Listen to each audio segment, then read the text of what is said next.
Hello, everyone, and welcome back to another edition of our program. Tomorrow is the 106th anniversary of the Armenian Genocide. Earlier this week, some media outlets reported, among them the New York Times and the Wall Street Journal, that according to White House sources, President Joe Biden has decided to break from a long tradition and actually use the word genocide. To talk about that and other issues of importance, Congressman Adam Schiff is joining me today.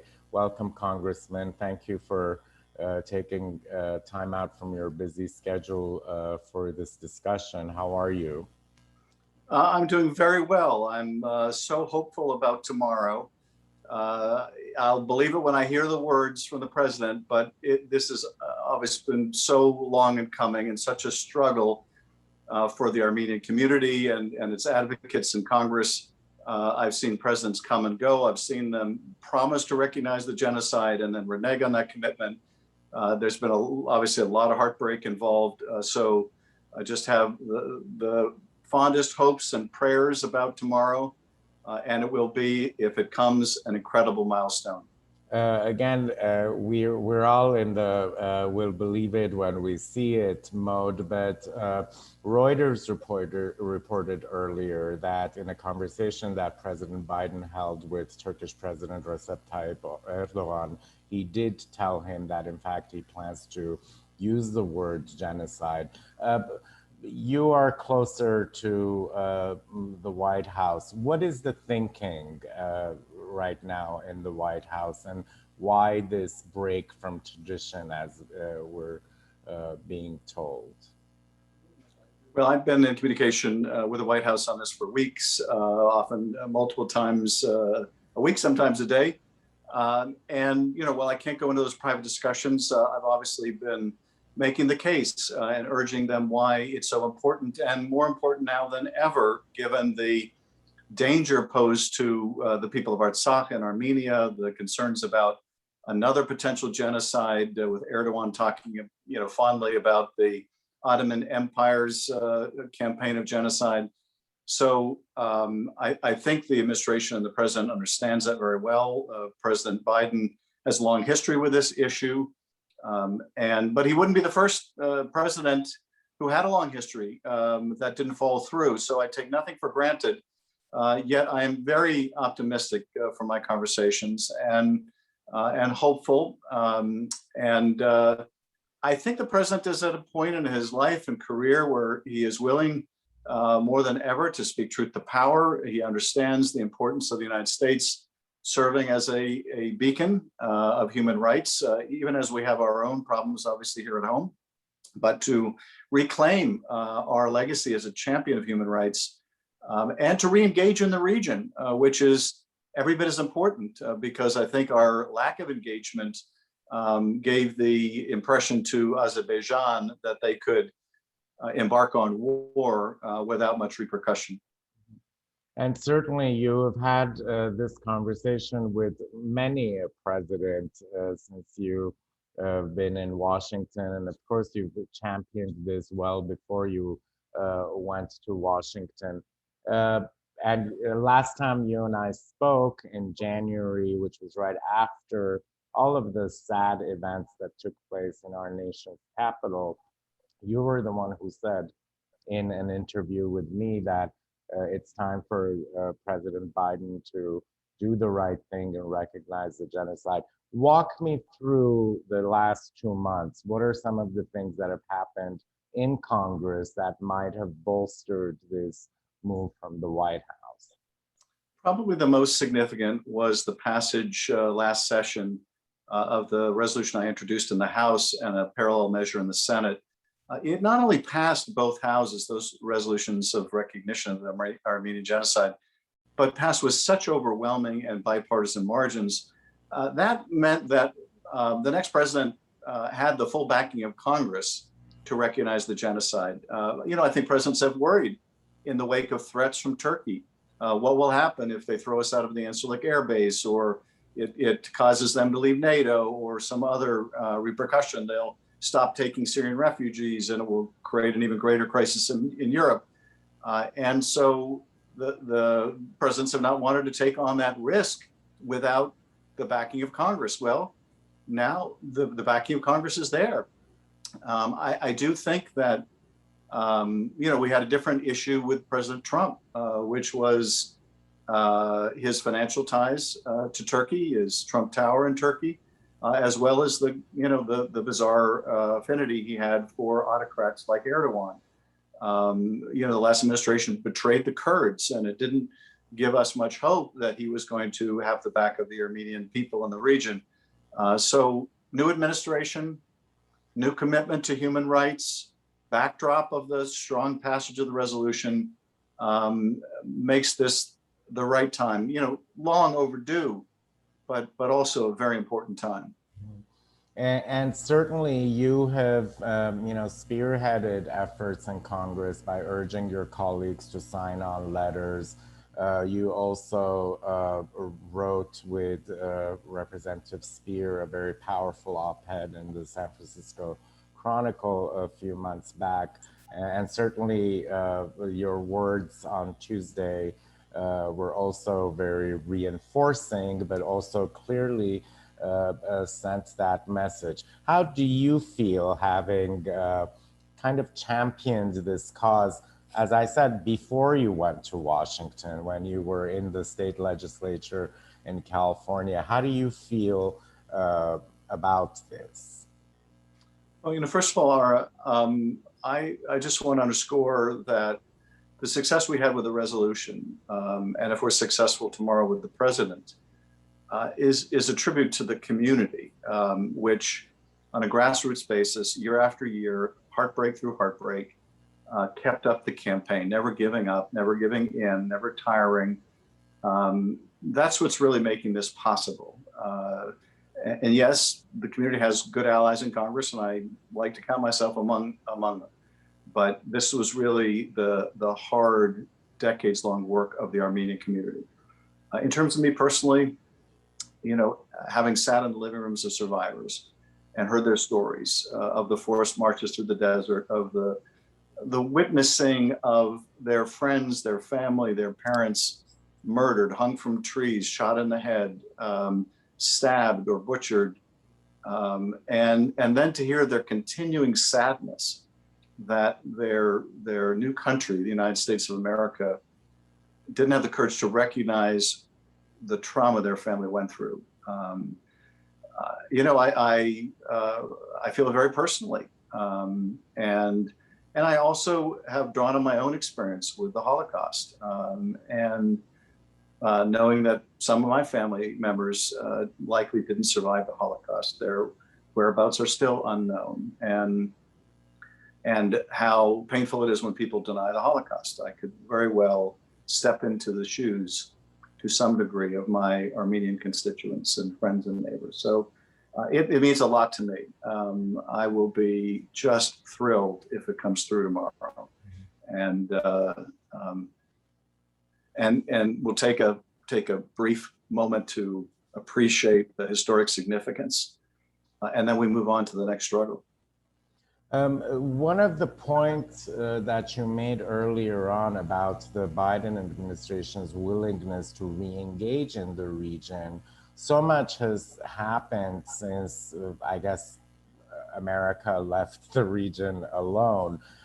Is there a way to repair all of that? Because we saw Ankara moving closer to Moscow. We saw the insurgency into Syria, as you mentioned, the Kurds. And of course, its belligerent presence in Nagorno-Karabakh in the last fall during the war, and it basically backing mercenaries and Azerbaijan so overtly. How do you think this foreign policy can be kind of readjusted and take a different tack, I guess? Well, I think this is a really important pivot, this recognition, if it comes tomorrow. Over the last 4 years, Erdogan essentially had carte blanche from our past president, from President Trump. Erdogan, I think, and Putin took Trump's number, and they knew they could do whatever they liked, and he would not resist and not stand up for them. And so they did. Now they have a president who can't be pushed around. And so I think that's going to be very powerful, that Turkey cannot take the United States for granted anymore. And I also think that it signals a re-engagement by the United States in the region, where we are not going to sit in the back seat, where we're going to, I hope, and I'm going to be continuing to urge administration to re-empower the Minsk group to resolve these issues through diplomacy, not by making war, and to hold the parties that are responsible accountable, and not simply calling all sides to refrain from violence, which, when there's an aggressor, those kind of morally equivalent calls tend to just encourage the aggressor. So I think this sends a powerful message also in the region that the United States isn't going to be pushed around anymore. And that's as important as other parts of the message as well. And we're all hoping for it tomorrow. The whole issue of the taking a back seat, from where I'm sitting, having covered these issues for 30 years or so, I feel like the same thing sort of happened vis-a-vis the Karabakh issue. And now we're in a situation where, despite this ceasefire agreement that was signed on November 9th, the leader of Azerbaijan, Ilham Aliyev, continues to make really belligerent threats against Armenia. And this week, it was that his forces are ready to essentially invade the southern portion of Armenia proper. What role do you think the United States should play, perhaps maybe outside of the OSCE Minsk Group chairmanship, in addressing this type of a threat? Well, I think that in addition to the Minsk Group, that the bilateral relationships are also very important. That President Biden will need to make it clear to Erdogan that the United States has a deep interest in the independence of the Armenian nation and its people and its territorial integrity, and deliver the same message to Azerbaijan. We shouldn't be providing military aid to Azerbaijan under any circumstance, in my view. They get plenty of petroleum dollars of their own. They don't need us to subsidize the military, but we sure shouldn't be subsidizing their military if they're going to be engaged in making war on their neighbors and our allies. There's probably also room for conversation with Russia here. Russia also has an interest to some degree in Armenia and Armenia's territorial integrity. They have a military relationship with Armenia, which frankly I wish they didn't have. But there's an area for the United States to have discussions with Moscow also about protecting the Armenian people in the region.